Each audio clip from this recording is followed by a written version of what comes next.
If you'd like to be able to squat without back or knee pain, then this video is for you. Hi, I'm Dr. Dave Candy, and in this video, I'll show you how you can squat at any age, even if you have arthritis.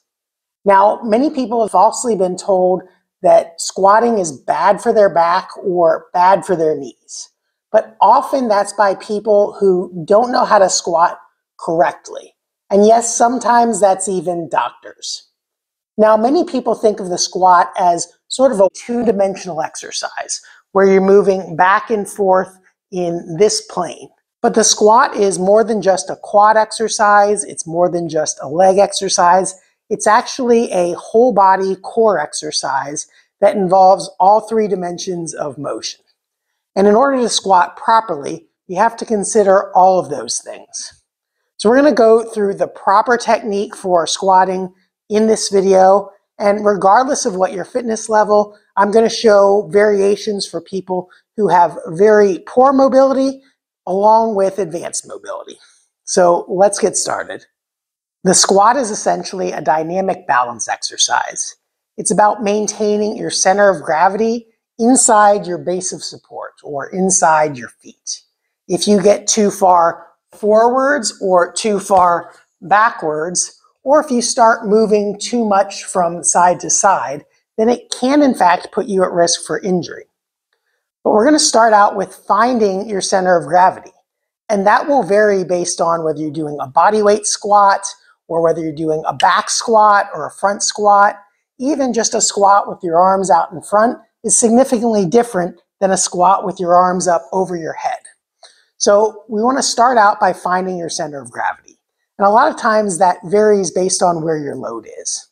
If you're doing a back squat with a bar across your back, you want to start out by placing that on your trapezius muscle, then bringing your hands in as close as your shoulders allow you to. Then squeezing your shoulders and elbows down, so you're pinching your shoulder blades back together and pulling your elbows down this way to create external rotation in your shoulders, and backwards tipping of your shoulder blades helps to stabilize the upper body. It also keeps your chest from caving in like that. And that's important because if your chest starts to cave in as you squat, your center of gravity goes too far forwards, and you need to correct with that by arching your lower back more, which can put you at risk for a lower back injury. So once you've got your bar set correctly for a back squat, on your upper traps, squeezing the shoulder blades, pinching the elbows down like that. Now we're ready to set up the base of support. Because again, the squat is keeping your center of gravity inside your base of support while moving. Now to do that, if you've got the bar set up, you first want to find a stance that's comfortable for you. So move your feet around until it feels like a natural position. Some people, based on how their femurs are formed, will have their knees and feet pointed straight ahead.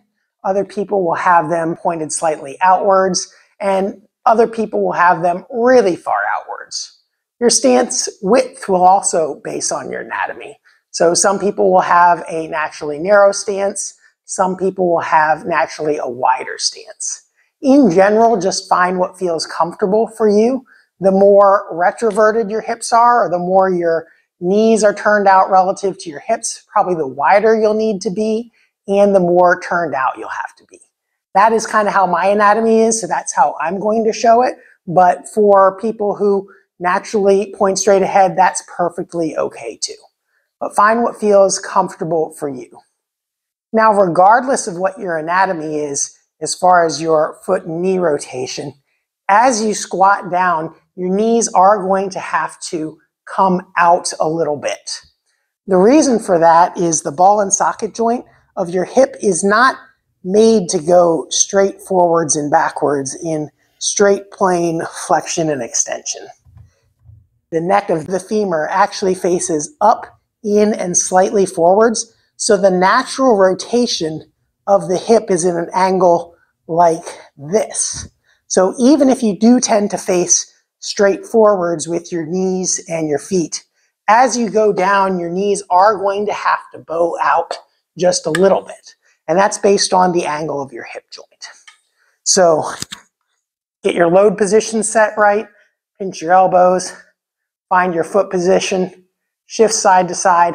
Now once you have your foot position set, now you have to center your center of gravity underneath the weight. So you may need to shift from side to side, feel like you're balanced on both feet and like the weight is centered on your back. Now you want to set your spine. So you want to get a neutral spine position, not too arched like that and not too rounded like that. To do that, get underneath the weight and kind of tighten your abdominal muscles. So you're not going to arch your back excessively. You're going to kind of breathe out like you're breathing out hard, and that'll activate your abdominal muscles. And then once you find that position, now you're going to start by pushing your hips backwards a little bit. You don't want to sit so far back that you feel like you're going to fall backwards, but that initial movement should put the weight slightly more on your heels. Now you also want to keep your weight equal on both feet. So you don't want to have your weight shifting over one way or the other way or having your knees knocked inwards. If you have too much pressure on the inside of your foot, that's going to give you some instability. And if you have too much pressure on the outside of your foot, that's also going to give you some instability.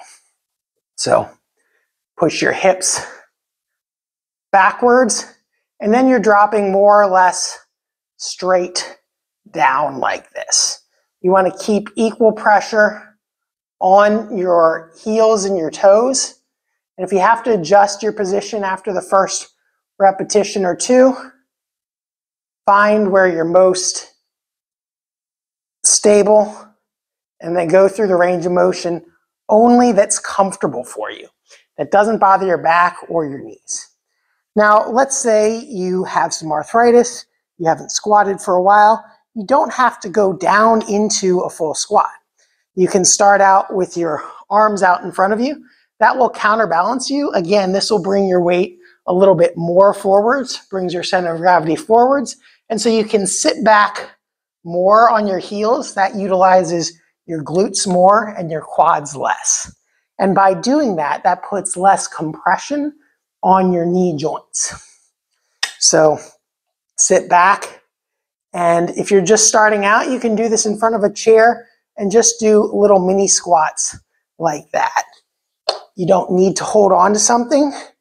You can just do little knee bends, but the principles remain the same.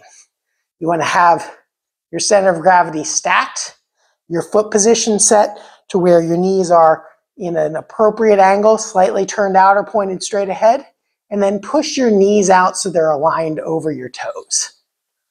Drop back onto your heels, go as far as you can comfortably, keeping your knees driven out.